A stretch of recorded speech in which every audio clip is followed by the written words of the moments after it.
That's the biggest joke I've ever seen. Pesci with a shot, rebound, scores.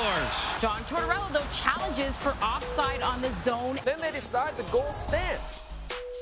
So Columbus given a delay of game penalty. Then the NHL releases a statement saying there was a miscommunication. That the goal counts, but to start the third period, they take away the remaining 45 seconds of the penalty. Well, I think it just confuses everybody. I'm going to let the league explain it. They've not said why the goal doesn't come off, just the penalty does. Do you? I'm out. Yeah, I'm still trying to get my head around this, and I'm sure Blue Jackets fans are as well. Carolina scored a goal that should not have counted. In fact, the NHL agreed, but the goal was still allowed to stand. Gino Reda has more on a controversial game in Columbus last night. All right, thank you. Alongside senior hockey writer Frank Sarvalli. Frank, Laine called it a joke. The league called it a simple miscommunication. So now what? What, if anything, is the NHL going to do to make sure nothing like this ever happens again?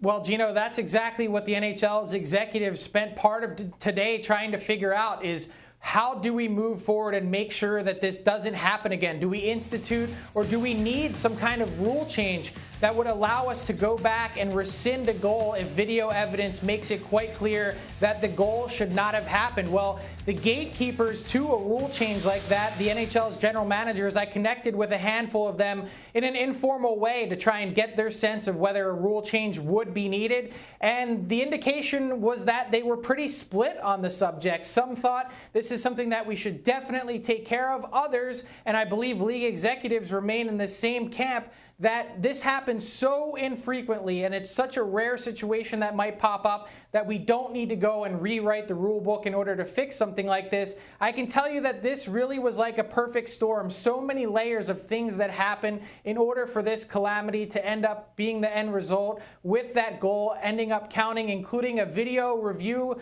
controller who was voicing an opinion who should not have. Would he have an open mic moving forward? So little things like that that the NHL could probably institute that would prevent something like this from happening again. Frank, here's the confusing part for me. If the puck goes in the net and the officials miss it, the league can stop the play, call down, and call it a goal. So why is it then that if officials on the ice call something a goal, but it's not actually a goal, the league simply can't stop the play and wave it off?